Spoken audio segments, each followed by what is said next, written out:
Why is there so much mediocrity in plumbing? Well, today we'll do a deep dive into why mediocrity appears so commonplace in modern plumbing services.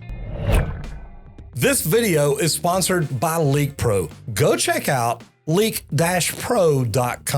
I've analyzed several underlying causes contributing to this decline in quality, going beyond the surface into the real roots behind these shifting trends. So today we'll look at poor training, profit-driven corner cutting, attitudes about craftsmanship, and more. The declining quality of training. Today's apprenticeship programs receive way less funding and have dropped intensive requirements. Fewer classroom hours, plus little to no mandated practice of hands-on plumbing tasks fail to produce well-prepared tradespeople. They're trying to make it easier for people to get through school. This started when I was an instructor. And there's a lot of these bare-bone crash courses that just churn out plumbers lacking competency in building code compliance, safety protocols, specialized repair techniques, and troubleshooting. Their sheer inexperience leads to failing work. And I was told this when I was an instructor. We have to make it where these guys get through.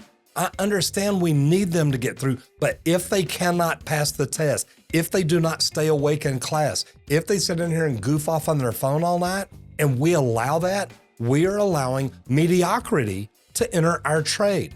Guys, this was as the union, as an instructor in the union, they're letting students get by with things like this.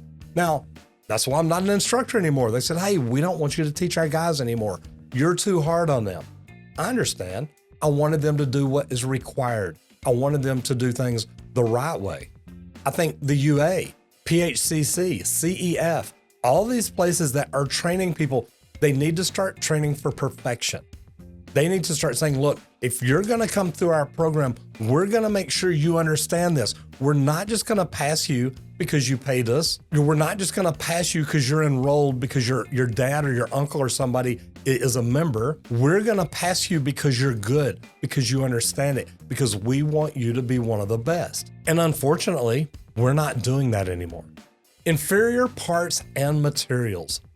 Profit motives have led distributors and contractors alike to source out the cheapest plumbing components available, with little regard to durability or quality assurance. Now, outsourcing manufacturing to countries with lower production costs has become the norm.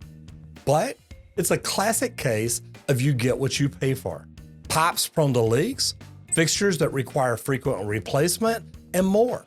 Think about this too, not just as the materials, but also the labor we talked about a while ago. Less trained people. Here's what we're doing these days.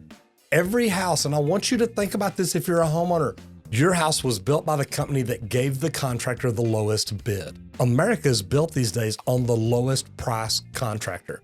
We need to change that. We need to say, hey, look, we're willing to pay extra to get what we want, because here's what happens now. We send a plumbing company out that's running a job with one journeyman and 5 apprentices, if they even have a journeyman on the job, and the master plumber never looks at anything they do. That's what we're doing. How can we build it faster? How can we build it cheaper? Because everybody wants to save money, but we still need to make money on our end. Let's send apprentices out that can hopefully do the job good enough to pass inspection, and we'll make our money that way. Guys, this happens each and every day. So please, when you're asking why there's mediocrity in plumbing, look at these answers. Declining pride and care. And this is a big one for me. It seems fewer plumbers today take true pride in their finished work, instead viewing it as just another job. Carelessness leads to visibly sloppy installations, dripping faucets after a repair, or aesthetic flaws that customers notice. Excellence requires personal investment, a commitment to craftsmanship for its own sake, regardless of the bottom line impacts. This sort of intrinsic drive is a lost virtue. Now, I talk to people about that I bring in for my other YouTube channel, The Trade Talks. I talk to them all the time and say, do you think people getting in the trades today are trying to be the very best? Do you think they take pride in everything they do? And unfortunately, it's a resounding no. A lot of tradespeople coming in these days do not care The old school plumbers, the one that have done it for years, we take pride in everything we do. And don't get me wrong, some of these new people coming in, some of this younger generation coming in wants to be very good.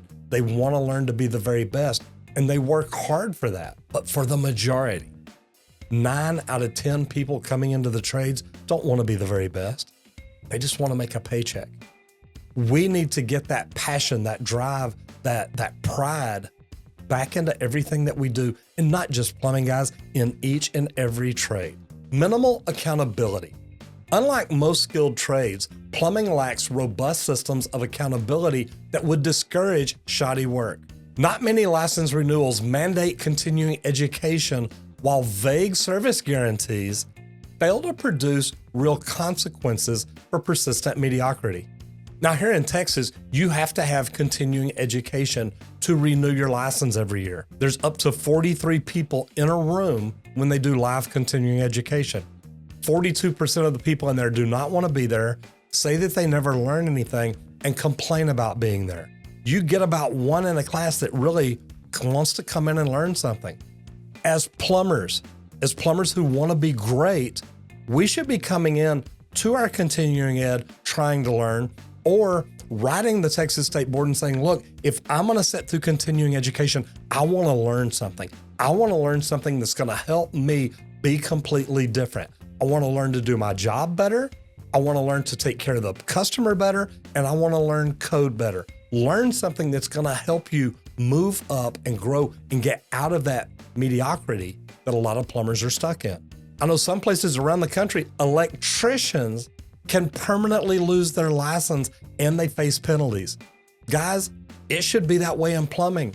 If you don't know what you're doing, somebody ought to take your license away.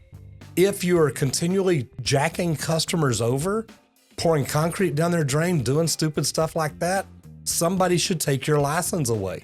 You don't deserve the license to be allowed into somebody's house.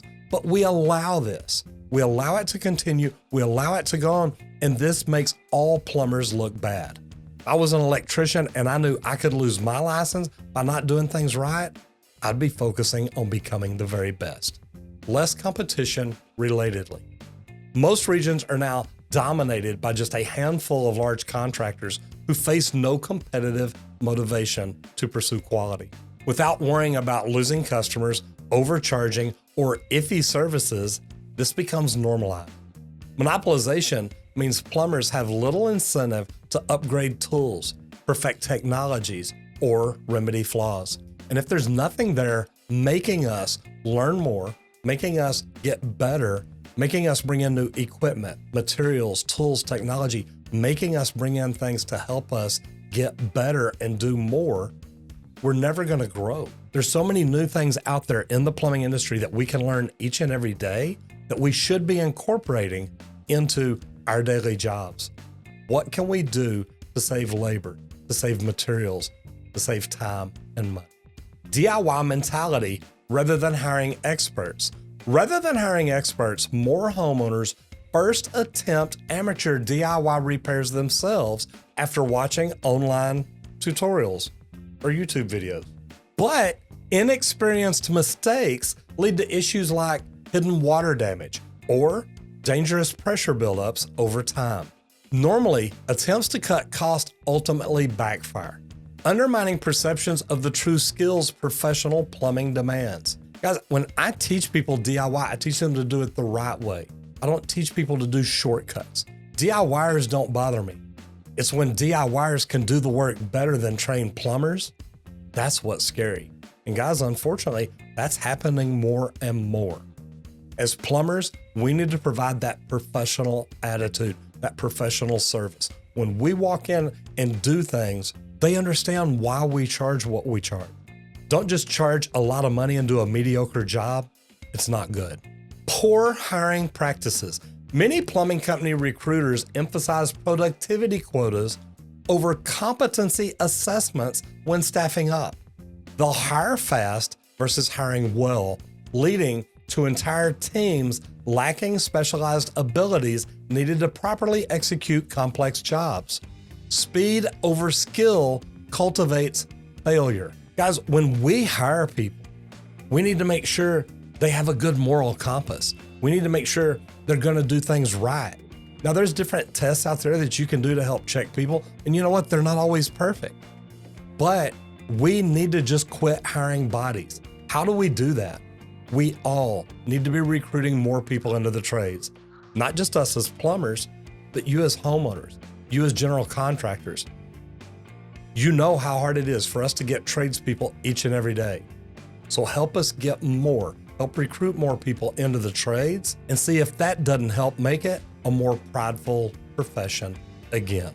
We should all take pride in our work and try to be the very best each and every day. Start booting this mediocrity out the door. Guys, this video is sponsored by Leak Pro. If you want to learn how to get better, how to not be mediocre, and provide services that other companies aren't, learn slab leak detection, slab leak location. To learn more about it, go to www.leak-pro.com.